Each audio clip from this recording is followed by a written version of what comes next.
Oras birthday boy, Father Jerry Orbos, alas 4:14. Uy! Nakapag-break ka na ba?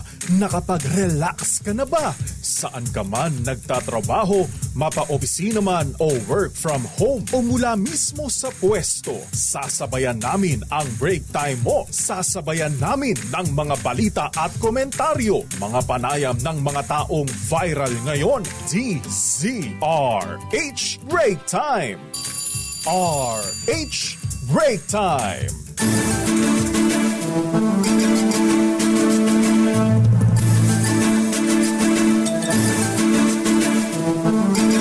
Magandang hapon, Pilipinas. Ako po si Deo Macalma. Ako naman po, Thea Petro Carpuz. At narito ang headlines ng ating mabalita ngayong araw ng Miyerkules, unang araw ng buwan ng Oktubre. Bilang ng namatay dahil sa malakas na lindol, 6.9 magnitude na lindol sa Cebu. Umabot na sa 69. Search and rescue operations nagpapatuloy. Buong Cebu Province isinailalim sa state of calamity kasunod ng magnitude 6.9 na lindol. Pangulong Bongbong Marcos at Vice President Sara Duterte Carpio nagpaabot ng pakiramay sa mga sinalanta ng lindol at ayuda tiniyak ng dalawang leader. Price freeze sa LPG at kerosene ipinatupad ng Department of Energy sa Cebu kasunod ng malakas na lindol. 20 pesos na kada kilo ng bigas sinimula ng ibenta sa mga sinalanta ng lindol sa Cebu. Bagyong Paulo lalakas pa bilang severe tropical storm sa Biyernes, ayon yan sa Pag-asa. Bulkang Taal sa Batangas, nag-alburuto naman na kanina umaga nagkaroon ng phreatic eruption ayon sa PHIVOLCS. BARM parliamentary elections hindi na matutuloy matapos pigilan ng Korte Suprema. Retired Colonel at isang dating police officer na pagpatay kay Barayuga sumurrender. Mga paliparan sa Visayas, normal na ang operasyon kasunod ng malakas na pagyanig sa Cebu, ayon yan sa CAAP. At ngayon sa detalye na ating mga balita. Umabot na sa 69 ang bilang ng mga namatay matapos ang napakalakas na lindol kagabi 9:59 dahil nga sa magnitude na 6.9 na lindol. Ayon sa Provincial Disaster Risk Reduction and Management Office, mula sa ang mga casualty ay nagmula sa mga bayan ng siyudad ng Bugo, bayan ng San Remigio, Medellin, Sogod, Tabelan at Tabogon. Kabilang sa mga namatay ay mga bata at mga matatanda. At meron pang taon ng Coast Guard na natabunan, nabagsakan ng debris habang sila ay naglalaro ng basketball sa isang sports complex. At dito ay kabilang din sa namatay ang referee. At dahil nga sa bilang ng mga namatay at lakas ng pinsala, nagdeklara na ng state of calamity sa buong lalawigan ng Cebu. Kabilang na ang bayan ng Bugo, Tabelan, Medellin at San Remigio. Samantala, pahirapang makarating ang rescue team sa lugar na tinamaan ng malakas na lindol sa Cebu kagabi. Sa report ni Dodi Ladrera, ang station manager ng Aksyon Radyo Cebu, sinabi nito na malaking hamon sa mga rescue team ang bitak na kalsada at sirang mga tulay papuntang San Remigio at Bogos City, kaya't naantala ang paghahatid ng tulong. Samantala, siniguro naman ng tanggapan ni Cebu Provincial Governor Pam Baricuatro na darating ang lahat ng klase ng tulong sa mga nasalanta ng lindol. Kabilang sa mga unang hiniling ng mga naapektuhan ng pagyanig ay gamot, tubig at pagkain. Kinumpirma naman ng Philippine Coast Guard na 3 personnel nila ang namatay sa magnitude 6 na lindol na tumama sa Bugo City, Cebu kagabi. Kinilala ng Philippine Coast Guard ang mga namatay na sina Seaman 2nd Class Lawrence Palomo, Seaman Jujay Mahusay at isa pang tauhan ng Coast Guard na nakilalang si Cart Dacunes. Ang 3 ay nasa loob noon ng San Remigio Sports Complex nang mag-collapse ang bubungan dahil nga sa malakas na lindol. Nadala pa sa Bugo General Hospital ang 3 taon ng Coast Guard, ngunit sila ay binawian din ng buhay. At lubos na nakirami naman ng Coast Guard sa pamilya ng mga biktima dahil nga sa nasabing lindol. Samantala, nasa 611 ang naitalang aftershocks ng Philippine Institute of Volcanology and Seismology o PHIVOLCS kasunod ng magnitude 6.9 na lindol na tumama sa Bugo City, Cebu kagabi. Sa ulat ng PHIVOLCS hanggang kaninang alas 7 ng umaga, nasa pagitan ng magnitude 1.4 hanggang 4.8 ang lakas ng mga aftershock. Kabilang dito ang magnitude 2.6 na tumama rin sa Bugo City bandang alas 10:51 ng umaga. Bukod naman ang magnitude 4.3 na lindol sa naturang lungsod dakong alas 12:42 tanghali kanina. Ayon kay PHIVOLCS Director Dr. Teresito Bacolcol, asahan pa ang mga kasunod na aftershock sa mga darating na araw na posibleng tumagal pa hanggang ilang linggo.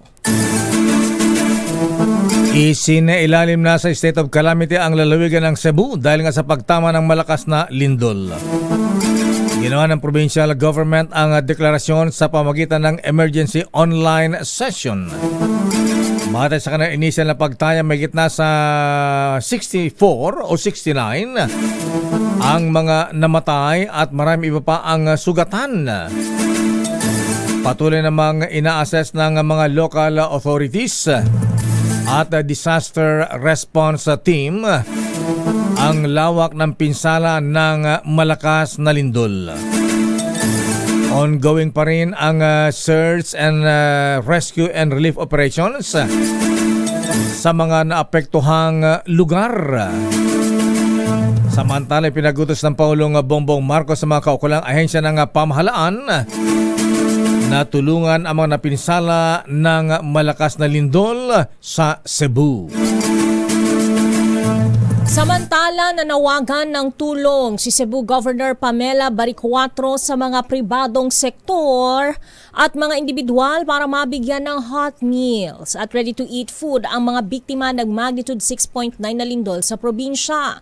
Ayon sa pamahalaang panlalawigan, tumatanggap sila ng lahat ng uri ng donasyon gaya ng volunteers, pagkain at transportasyon para sa mga apektadong residente. Sa anunsyo ng Cebu Province official Facebook page, hinikayat ang publiko na dalhin ang kanilang tulong sa command center sa Heritage Park Capitol Compound. Samantala, nagpadala na ng paunang batch ng relief goods ang probinsya sa Bugo City na sentro ng pagyanig. At kaugnay sa pagsalanta ng malakas na lindol sa Cebu, humingi tayo ng update mga bigyan mula kay Director Redrico Red Maranan, ang director ng PRO7. Director Red Maranan, sir, magandang hapon po sa inyo. Magandang hapon po, Lakay, at sa lahat po na inyong taga-subaybay. Ayan, Director Maranan, sir. So ano po ang update? Ilan na po ang bilang ninyo ng mga fatalities? At meron pa po bang mga missing? At marami po ba ang sugatan? Director Maranan, sir.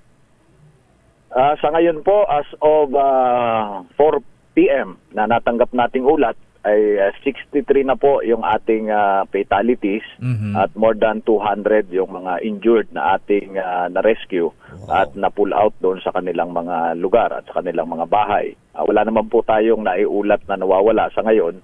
Kaya tuloy-tuloy pa rin ang ating search and rescue operation, ganun din yung recovery ng ating mga cadavers. Katuwang natin ang Armed Forces of the Philippines, ang Philippine Coast Guard, at saka yung Bureau of Fire Protection, at of course yung mga local government units at DRRM. Director Maranan, sir, ilan po ang mga building gusali na gumuho o partially damaged dahil nga sa lindol?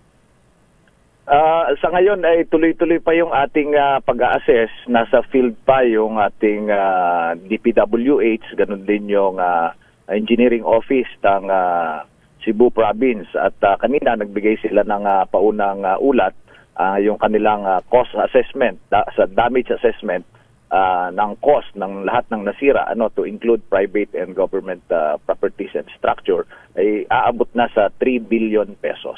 Wow. At yung isang century-old na simbahan, Director Maranan, sir, totally damaged po ba yun? Gumuho ba ng buo o partial lang? Kasi doon sa ating nakita kanina, ito ay talagang halos nagiba na ng tuluyan. So wala bumagsak na. yung kanyang pinakapasad at may mga bumagsak pa doon sa bandang loob. Kaya talagang hindi na halos, magagamit? Totally damaged na talaga. Oh. Ganon din yung ibang mga structure lakay. Pag titingnan mo kanina, nag-aerial inspection ako. Pag nasa ibabaw ka, parang pag tiningnan mo, wala namang masyadong na-damage. Pero nung bumaba ako sa ground at inisa-isa kong pasukin yung mga structure, doon mo makikita na sira na pala yung loob. Yung flooring talagang umangat na, yung mga dingding, yung mga poste nagkabitak-bitak na. Is this the first time, General, na ma-experience ito sa area na napangyarihan ng lindol? Of course, dito sa northern part, ito yung pinakamalakas na na-experience natin lately. Kaya nga ito, idineklara na yung state of calamity ng ating mahal na gobernadora dito sa province of Cebu, na sa ganun mapabilis yung ating mga responde at mabilis nating matugunan yung pangangailangan ng ating mga kababayan. So gusto ko na rin iulat sa ating Please, mga Director, kababayan sir. na kaalis lang ng Secretary ng National Defense, Secretary Teodoro, na nag-inspection din siya dito at nagkaroon ng damage assessment, nagkaroon ng pinangunahan niya yung pagpupulong sa ating mga LGU at sa ating mga first responders. Kasama niya rin si Secretary Vince Hison, si Secretary ng ating DSWD, Gatchalian, at saka yung ating Secretary ng Tourism, si Secretary Frasco. Umikot sila at nakipag-usap sa ating mga LGU. Tiningnan din niya yung kalagayan ng ating mga kababayan sa ospital at yung ating mga ginagawang search and rescue operations. Director Maranan, sir, so nasaan po yung ating mga kababayan ngayon? Sila ba hindi pa safe na bumalik sa kanilang mga tahanan? Yung ating mga kababayan ay nasa ilang piling lugar, yung tinatawag nating mga evacuation centers, dahil hindi pa talaga safe lakay na bumalik sa kanilang mga tahanan. Kasi as we speak, kumakalog na naman, may mga tremors na naman, may mga pagyanig na naman tayong nararamdaman. As we speak, ngayong oras na to, may mga aftershock pa kami, malalakas yung mga aftershocks na ating nararamdaman. So yung iba nating kababayan ay nandoon sa parking lot ng hospital, sapagkat yung ating Bugo Provincial Hospital ay talagang yung integrity hindi na pwedeng yung integrity ng structure talagang hindi na pwedeng pagkatiwalaan. Sira talaga yung loob talaga. Ayan. So saan sila magpapalipas ng gabi yung ating mga kababayan dyan, Director, sir? Yung mga injured natin, ay sabi ko nga kanina, nasa open space, parking space ng hospital. Meron naman silang temporary shelters doon. May mga tent na ipinrovide yung ating provincial government. May mga hospital beds din ay inilabas na. Doon na sila ginagamot ng ating mga doctors at inaalagaan ng ating mga nurses. Nag-deploy na rin tayo, lakay ng more than 500 na PNP officers para i-secure yung mga lugar na kung saan lumikas yung ating mga kababayan. Ganon din doon sa mga commercial centers na binabantayan natin kasi baka magkaroon ng looting at doon din nag-deploy din tayo doon sa mga hospitals na nagkikater sa ating mga kababayan ng ating mga organic personnel na mga nurses and doctors na tumutulong doon sa mga doctors and nurses ng mga munisipyo na apektado. Matanong ko lang, Lakay, General Maranan, yung mga main thoroughfares po ba natin ay nadaraanan? Accessible po ba? Yung ating main thoroughfares or yung national highway natin coming from the city, Cebu City, papunta rito sa Bugo, ay nalulusutan naman dahil medyo tuloy-tuloy yung pag-aayos ng ating mga kasamahan sa DPWH sa mamaagap ang kanilang pag-responde. No? At kaya lang, mayroon pa talaga mga portion na umangat at nabiyak yung mga kalsada. So, mabagal ang pag-travel papunta dito sa pinaka ground zero natin dito sa Bugo, dito sa City of Bugo. Paano ang pagkain ng ating mga kababayan, Director Maranan, sir? Kasi siyempre hindi sila makabalik sa kanilang mga bahay. Oo. Ay, yun ang natin, yun ang ating panawagan sa ating mga kababayan na nakakaluwag-luwag at gustong tumulong.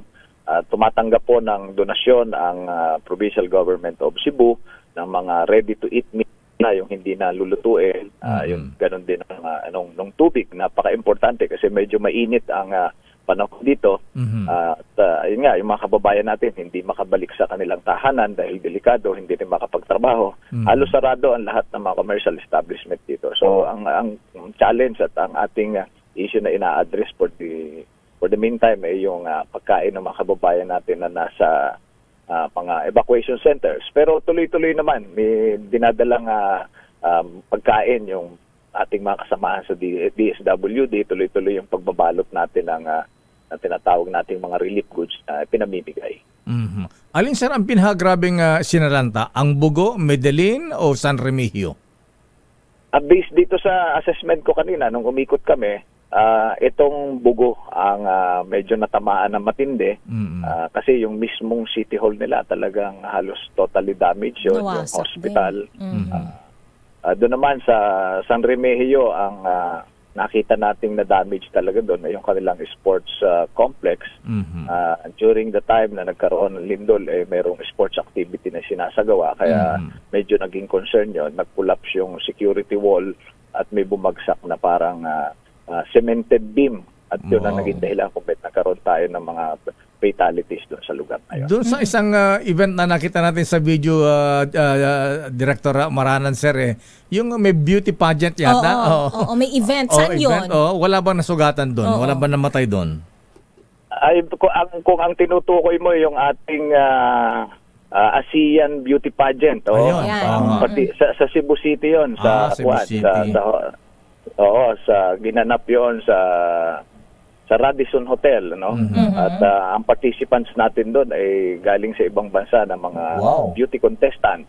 Meron tayong isang contestant doon na nasugatan dahil nung pagbagsak ng mga bubog at ng mga debris ay natamaan sa paa. So nadala naman siya sa ospital, agad na nagamot at muling naibalik doon sa hotel na kanilang tinutuluyan. Director Maranan, sir, maraming salamat po sa iyong update at magandang hapon po sa inyo. Thank you, sir. Mag-ingat po kayo.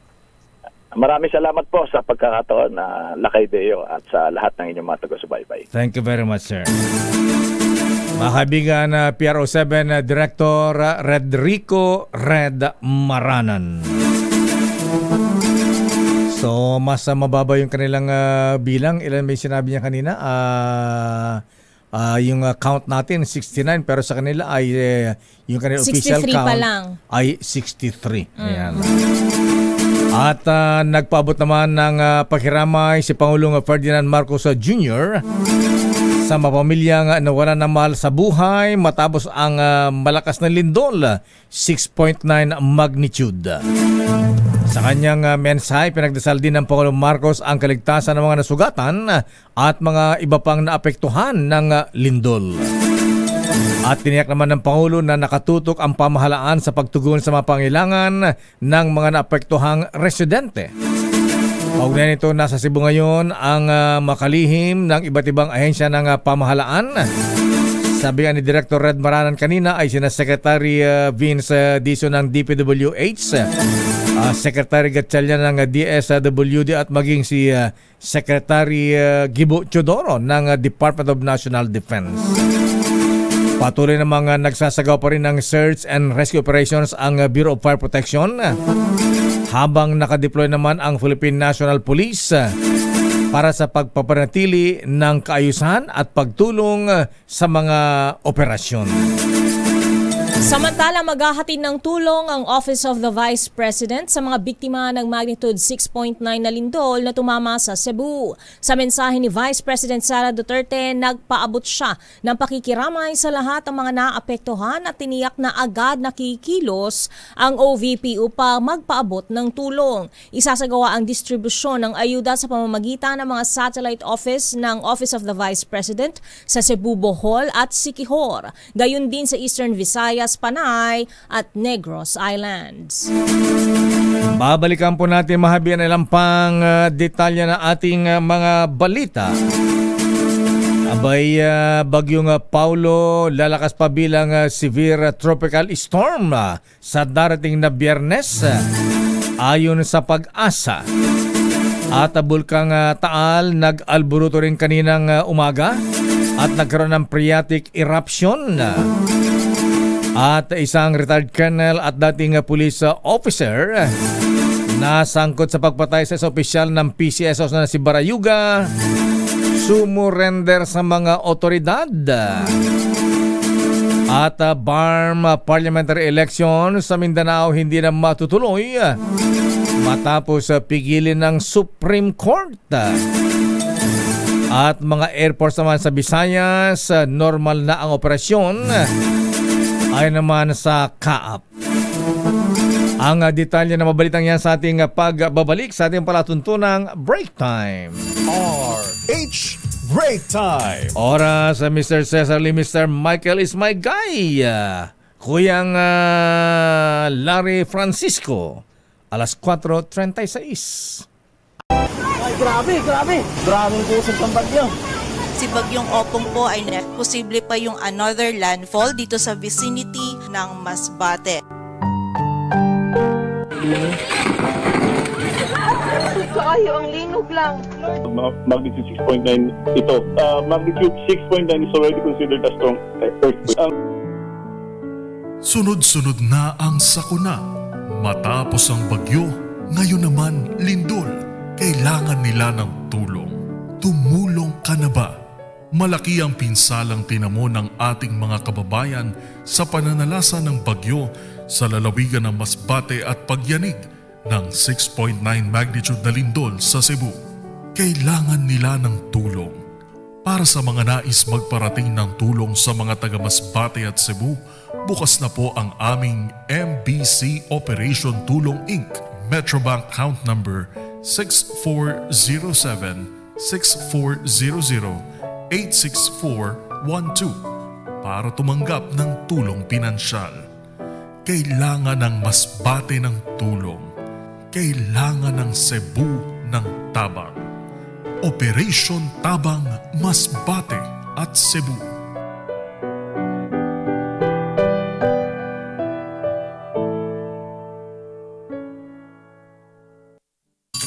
RH Break Time. Oras sa Miss Thea. Ganap ng alas 4:45 ng hapon. Sandali lamang sa ating mga reports. Standby Raymond at Paas. Standby man ang Milky Rigunan. Standby Sherwin Alfaro. At magandang hapon po mga kababayan. Meron akong exciting na balita para po sa inyo. Ngayong 50th anniversary ng May Mega Millionario promo tayo. Up to 50 million pesos worth of prizes. Kasama na dyan ang instant GCash vouchers at maging monthly winner ng brand new car o 1 million pesos. Simple lamang pong sumali, bumili lamang na specially mark Mega Sardines, Mega Mackerel at James Coffee Products. Kunin ang promo code sa loob ng lata o sachet at isend sa official Facebook page ng Mega Sardines. At paalala mga ka-DZRH, itago ang sachet o takip ng lata na may promo code dahil kailangan ito para maklaim ang major prize kung sakaling manalo. Katulad na lamang ng ating mga winners na si Daisy Sobrebega ng New Lucena, Iloilo. Siya ay nanalo ng kotseng Toyota Race. At si Nor Aini Saharani Usni ng Zamboanga City, nanalo naman ng 1 million pesos. Ako po si Deo Macalma, nagsasabing sali na sa Mega Milyonaryo Promo. At alamin natin ang detalye ng ating mga reports. Unahin natin ang report mula kay Raymond Dadpaas. Mga biktima ng lindol, saklaw ng no balance billing. Provincial Hospital sa Bugo City, ite-take over muna ng Department of Health. Ayon kay Secretary Ted Herbosa. Nakalusot na ba sa Commission on Appointments sa Raymond si Secretary Herbosa? Aris number 28, Brad. Raymond at Paas, please come in. Raymond. Mayor, nagbigay katiyakan ng Department of Health na lahat ng mga nasugatan sa nangyaring lindol sa Cebu ay mabibigyan ng kaukulang pangailangan medikal. Ayon kay Secretary Teodoro Herbosa, nag-uusap na sila ng PhilHealth upang saklawin ng no balance billing program ang mga biktima ng lindol. Kahit sa mga pribadong ospital ay maaaring magpagamot ang mga biktima. Paliwanag ni Herbosa kung ano ang ginawa nilang tulong sa mga biktima ng bagyong Yolanda o Typhoon Haiyan ay siyang gagawin din nila sa Cebu. Nakatakda ding i-take over ng Department of Health ang Provincial Hospital sa Bogo upang madagdagan ng medical personnel. Kukuha sila ng mga tauhan mula sa 83 ospital na pinangangasiwaan ng DOH. Dagdag pa ang mga i-deploy nila na psychosocial teams na tutulong sa mga biktima ng lindol. Narito si Secretary Ted Herbosa sa budget deliberation sa Senado.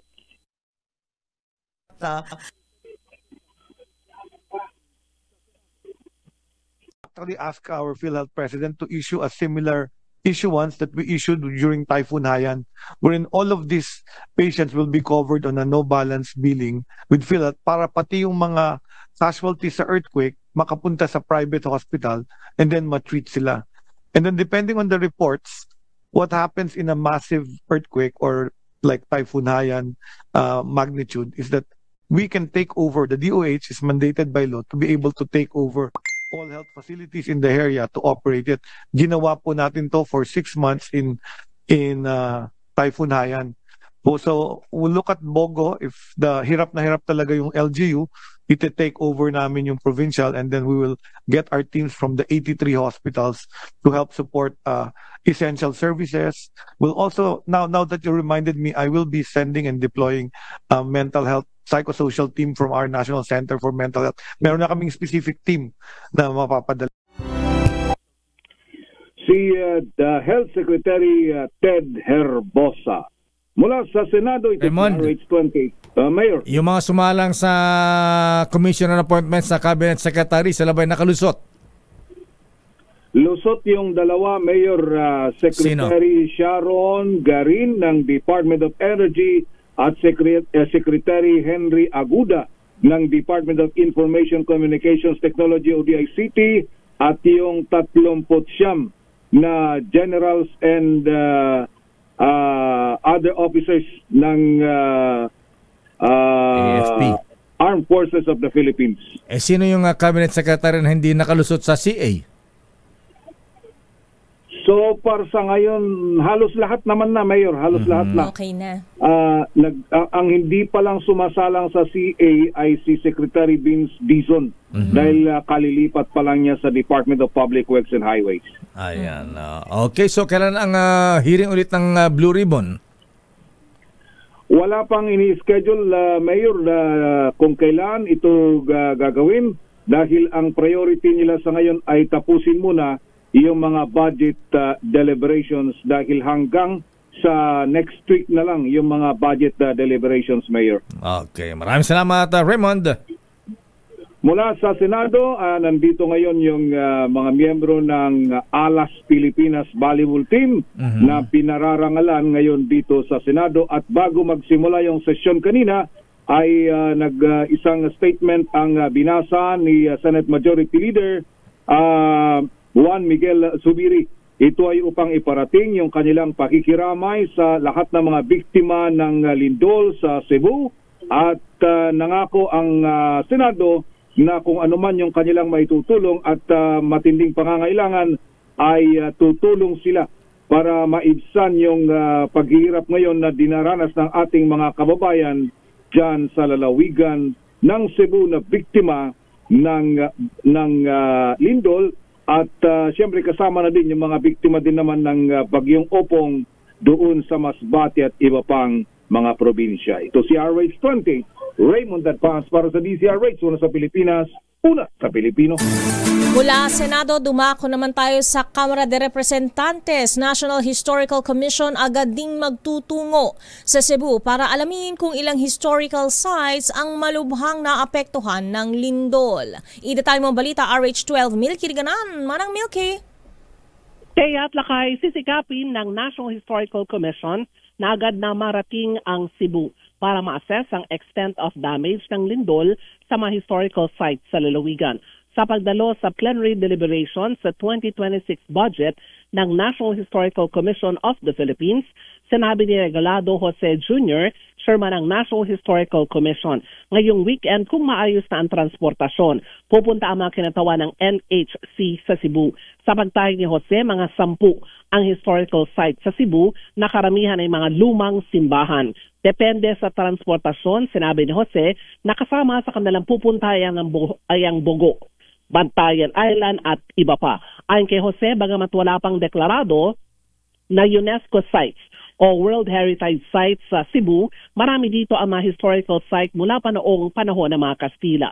Narito ang pahayag ni Regalado Jose Jr., ang chairman ng National Historical Commission. Iikunti pa namin yung mga yan. Depende kung ano ang kalagayan ng transportation din sa Cebu. Kasi nagtatanong kami, possible ba yung mga kalye? Kasi yung ibang roads papuntang Bogo, saka Bantayan, cliff road. Magandang view, no? Dramatic na. Pero we don't know kung nag-landslide o kung ano man. Sabi nga, may walang barko natatawid from Daan Bantayan to Bantayan Island. So, ang plano is weekend kayo pupunta, yes, sir, to inspect. Tapos sana, God willing, doon na kami matutulog sa Bantayan, that's the tip, the apex of the island. And then from there, tatawid kami to Bantayan or go back the other side of Cebu, northwestern Cebu, kasi may mga damages rin doon na reported. So wala pa tayong estimate how much, no? Wala po. Dagdag pa ni Jose, matatagalan ang restoration ng mga historical site. Depende sa availability ng pondo. Kapag natapos ang kanilang assessment, magsusumiti sila ng report sa National Historical Commission of the Philippines para isagawa ang mga restoration.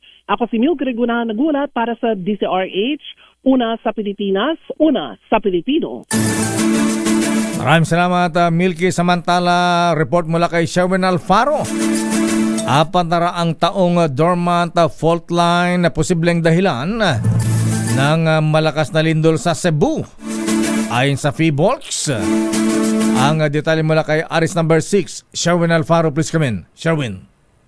Lakay, posibleng ang hindi aktibong fault line sa Hilagang Silangan o northeast ng lalawigan ng Cebu ang siyang pinagmulan ng lindol na nasukat sa 6.9 magnitude kagabi. Sa isang press conference, sinabi ni PHIVOLCS Seismological Observation and Earthquake Prediction Chief Dr. Winchell Ian Sevilla, nagmula ang paggalaw sa isang offshore active fault line sa Hilagang Silangan ng baybayin ng lungsod ng Bogo City. Ayon kay Sevilla, in the last 400 years, ngayon lamang muli gumalaw ang naturang fault kung kaya't may kalakasan ang nangyaring lindol. Bagamat sa mahabang panahon ay walang nakitang malalakas na paggalaw sa lupa sa Cebu, nananatiling seismically active ang lalawigan dahil sa presensya ng Bogo Fault, ng Daang Bantayan Lineament at ang Cebu Fault System. Ayon kay Sevilla, batay sa PHIVOLCS historical data, halos 8 malalaking lindol pa lamang ang naitala sa Cebu na may sukat na 5.0 magnitude hanggang 7.2 magnitude simula taong 1885. Sa kasalukuyan, ito na ang pinakamalakas na lindol na tumama sa Cebu na tumagal ng 30 segundo at namataan ng epicentro nito sa babaw na 5 kilometro. Hanggang kanina bago magtanghali, Lakay, ay nakapagtala ang PHIVOLCS ng sa mahigit na nasa 700 mga aftershock na nararamdaman sa Cebu. Yan ang DZRH News, RH6, Sherwin Bata Alfaro, DZRH, una sa Pilipinas, una sa Pilipino. Maraming salamat, Sherwin Alfaro. Samantala, Bureau of Customs kinumpiska ang 13 luxury vehicles na konektado sa mga diskaya matapos lumabag sa customs laws. Idetalye mo ang balitang yan. RH29, Boy Gonzales, Boy G. Kaya lakaya day kinumpiska nga ng Bureau of Customs ang 13 luxury vehicles na konektado sa pamilya diskaya matapos mapatunayan may paglabag sa Customs Modernization and Tariff Act. Ang mga sasakyan ay kabilang sa inimbestigahan ng Senate Blue Ribbon Committee, kaunay ng umano'y maanumalyang flood control project. Noong September, na-discover ng BOC ang 30 sakyan sa compound ng St. Gerald Construction sa Pasig City. Sa direktiba ni Commissioner Ariel Pomsena, naglabas si Port of Manila District Collector Alexander Gerald Abiar ng warrant of seizure and detention laban sa 13 sa mga ito dahil sa irregularidad sa importasyon at documentation. Sa verification ng BOC, 7 sakyan ang walang import entries o may peking certificate o payment. Habang ang 6 pa ay may entries ngunit kulang o peke rin ang CEO office. Ayon kay Pomseno, bahagi ito ng kampanya laban sa smuggling, corruption at kasunod na direktibo na rin ng Pangulong Ferdinand Marcos Jr. na tiyakin ang pananagutan at tamang koneksyon ng buwis para sa pamalaan. Ito si Boy Gonzales para sa Arizona. Yes, okay. Bata sa video mo, di ko makita yung Rolls Royce. Rolls Royce ba itong kulay blue? Ayan ba yun? Nasa unahan lakay yung yung Rolls Royce. Hinahanap na namin yung Rolls Royce. Anong kulay yan? Itong kulay blue? Para sa nga blue eh. Ayun, ito na nga lakay. Ito ba yung may magandang payong? Pero lakay, hindi pinakita yung payong, hinahanap namin kanina. Hindi pa mambira naman, napaka-KJ naman ni Commissioner ni Pomseno, di mo lang pinakita yung payong. Oo, baka malaspag daw lakay. Yun ang binabayaran dun, hindi yung kotse. Mainit pa naman. Lakay, yan yung pinakita kanina, 13. Kaya pinakipis kaya ng BOC. Ayan, totoo ba boy na nung dalhin dyan, punong-puno ng mga tao ng customs yan na gustong-gusto makasakay sa Rolls Royce. Kaya makapagpa-selfie lakay. Oo, punong-puno sa loob. Kandungan pa yata. Para ma-accommodate lahat. Para makasakay din ng Rolls Royce. Lakay, sakay ka tapos pipicture lang. Tuwa-tuwa rin yung balon. Tama. Okay nga Rod, maraming salamat Boy Gonzales. Balik sa iyo, lakay at Teya. Samantala mula sa Bureau of Customs sa PDL sa ligtas matapos ang malakas na lindol. 6 na lindol sa Cebu ayon sa BJMP. Labang di ba nagpanik yung mga preso? Walang nakatakas lakay. Aris number 27, Noche Kakas, please come in. Noche. Lakay, Miss Teya, walang napaulat na nasawi o nasugatan sa Bugo City Jail at Medellin District Jail Male Dormitory sa mga persons deprived of liberty maging sa iba pang mga piitan sa Region 7 na kasunod ng lindol at aftershocks. Ayon sa report na nakarating sa Bureau of Jail Management and Penology sa headquarters sa Quezon City, ang kanilang pasilidad sa Bugo City at Medellin ay nakaranas ng aftershocks at power interruptions. Inilikas sa mga PDL sa open area at ibabalik lamang kung ligtas na ang naturang gusali kasi nakitaan galakay at misteya ng minor cracks ang Bugo City Jail at Medellin District Jail Male Dormitory. Inactivate na rin na lakay ng jail ang kanilang offline lindol para ma-mobilize ang standby generator, solar lights at isinailalim na rin ang piitan sa close monitoring. Tiniyak naman ng BJMP ang seguridad ng mga PDL at hinimok ang publiko na manatiling kalmado at mapagmatsyag at sumunod naman sa official updates mula sa BJMP at PBOX. Arit sa 27, Nochekakas DCRH, una sa Pilipinas, una sa Pilipino. Maraming salamat, Nochekakas. Sa iba pang balita, hindi na matutuloy ang unang Bangsamoro Autonomous Region in Muslim Mindanao o BARM parliamentary elections sa October 13. Ito ay matapos na ideklara ng Korte Suprema na labag sa batas ang Bangsamoro Autonomy Act No. 58 at Bangsamoro Autonomy Act No. 77 na mga batas hinggil sa distribusyon ng parliamentary districts sa rehiyon. Ayon kay Attorney Camille Ting, tagapagsalita ng Supreme Court, kailangan munang makapagpasa ng batas ng Bangsamoro Transition Authority hanggang sa Oktubre at 30 ngayong taon. Samantala, inatasan naman ng Supreme Court ang Commission on Elections o COMELEC na isagawa ang Barn Parliamentary Elections hanggang sa Marso sa susunod na taon. Samantala, naniniwala si dating Finance Secretary at dating Bangko Sentral ng Pilipinas Governor Benjamin Diokno na dapat nang maaprubahan ang panukalang pambansang budget at tapusin na ang investigasyon sa flood control scandal. Sinabi ni Diokno na wala namang patutunguhan ang mga nangyayaring pagdinig dahil wala umanong kapangyarihan ng Kongreso na magpakulong na mga sangkot sa kontrobersya. Maging ang itinatag na Independent Commission for Infrastructure ICI ay limitado lang din ang mandato at hindi rin maaring magpataw ng kaparusahan. Tanging ombudsman at hudikatura lamang anya ang may kapangyarihan na magpataw ng parusa o magpakulong sa mga sangkot sa mga korupsyon at palpak na mga proyekto. Samantala, sinabi naman ni Immigration Commissioner Joel Anthony Biado na blanco pa rin sila kung nasaan si Ako Bicol Party List Congressman Saldi Co. Sa panayam ng DZRH, sinabi ni Commissioner Biado na wala pang pasilidad ang Bureau of Immigration para matukoy ang kinaroroonan ng dating kongresista. Narito si Commissioner Biado. At this point, hindi ko po masabi, sir. Kung Bakit pero kaya niyong malaman? At this point, wala po kaming facility na malaman kung saan kung anong particular na bansa. We have to inquire. Pero kami po mismo, hindi namin masabi. Dumako naman tayo sa ating Global Break Time News. Mahigit 10 patay sa suicide bombing sa isang paramilitary headquarters sa Pakistan. Idetalye mo ang balitang yan, James Galange. James.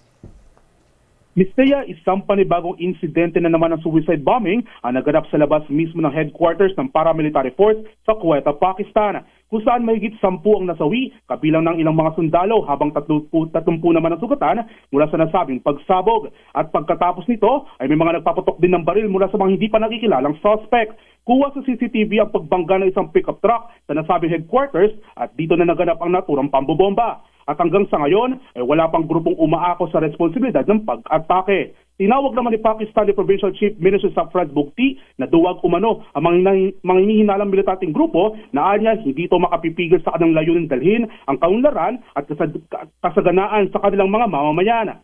Matatandang ito lamang Hunyo ay huling naitalang insidente ng suicide bombing na naganap naman sa isang paaralan sa northwestern Pakistan na ikinamatay naman ng 13 katao.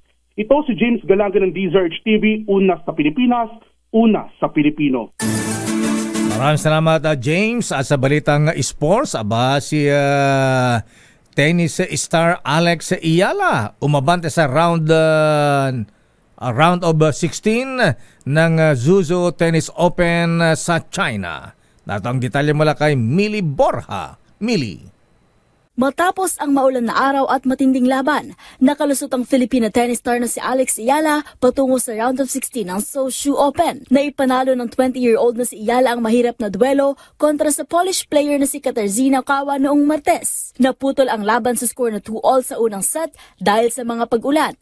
Ngunit hindi nagpatinag ang tubong Quezon City na si Iyala. Pagbalik ng laro, nakuha niya ang unang set at 6-3 laban kay Kawa, nakasalukuyang world number 124 at may 29-22 winless record ngayong season. Naibalik ni Kawa ang sigla sa ikalawang set at naipantay ang laban sa pagsungkit ng 6-3 upang pumasok sa decider third set. Sa huling bahagi ng laban, bagamat naitabla ni Kawa sa 3-all, nanatiling matibay ang puso ni Iyala at naisecure ang panalo sa 7-5. Dahil dito, sunod na haharapin ni Iyala ang Belgian player na si Grit Minen sa susunod na round. Kasalukuyang rank world number 106 si Minen na may 30-16 win-loss record ngayong 2025 at nakarating na sa career high sa world number 59 noong Oktubre ng nakaraang taon. Si Iyala ay pumasok sa Sozhou Open bilang number 4 seed. Ang top seed ng torneo ay ang world number 37 na si Iva Jovic. Sinundan ni world number 44 na si Tatiana Maria bilang ikalawang seed at si world number 57 Susan Lamens bilang third seed. At yun ang mga latest update sa mundo ng sports. Ito si Mili Borja ng DZRH-TV, una sa Pilipinas, una sa Pilipino. Dumako naman tayo sa ating break time showbiz. Ann Curtis, PIA Awards back, Michelle D present sa Paris Fashion Week. Idatay mo ang showbiz news na yan, Angelica Cosme. Head-turner sa Paris Fashion Week ang ilang Filipina celebrities. Kabilang nga riyan ang actress TV host na si Ann Curtis na short hair don't care in an all-black fit nang dumalo sa event ng isang luxury fashion brand. After Milan Fashion Week, diretso Paris, France rin si Miss Universe 2015 PIA Awards back. Looking elegant si Queen P sa kanyang latest Instagram reel background ang iconic Eiffel Tower. Habang suot naman ang isang off-shoulder shimmering red gown, nagpasiklab sa pagrampa ang former beauty queen. Ito ang pagbabalik L'Oreal Paris runway ni Mrs. Johnsy kasama ang iba pang international celebs and supermodels gaya ni Kendall Jenner at Cara Delevingne. At ang isa pang Pinay beauty queen na kasalukuyan ding nasa Paris ay si Miss Universe Philippines 2023 Michelle Marquez D na nagpaabot ng papuri sa pagrampa ni Queen P. Maugunita na kamakailan lang inanunsyo ng actress fashion icon na si Heart Evangelista na hindi siya dadalo sa Paris Fashion Week this year. At yan ang latest sa mundo ng mga sikat. Ito po ang inyong showbiz angel ng DZRH-TV, una sa Pilipinas, una sa Pilipino. Maraming salamat, Miss Angelica Cosme. At ayon sa ating business correspondent, Mr. Michael Ismaygay, magkano lakay? Nagsara sa palitang 58 pesos and 12 centavos per US dollar. Abay, tumatag ng konti. Kahapon 58.19. 7 centavos. Yes, at muli batiin natin ng happy birthday si Miss Leta Narciso. Happy birthday! Kasama na rin si Governor Helen Tan ng Quezon. Happy birthday! At siyempre si Father Jerry Orbos, apo pa din na ragsagang panagkasangay. At Kuyang Adrian Araneta at Kuyang Dr. Bong Lero ng TM Calo Masonic Lads. Kuyang Brad Eugene Mateo ng TLK.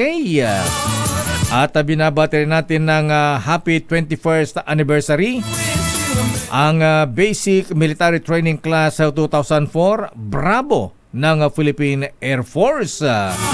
Sina Noble Adams de la Riarte. Ayan. Congratulations sa mga taga-Philippine Air Force. At yan, ilang days before Christmas? 85, lakay. Wow, bilis ng panahon. At yan, nakaba natin palatuntunan ng break time. Ako po si Deo Macalma. Ako naman, Thea Petro Carpuz. Balansyadong balita, susunod na. Henry Uri at Miss Kay Karen Oyong. Bye-bye. Ingat. Stay safe. Merry Christmas.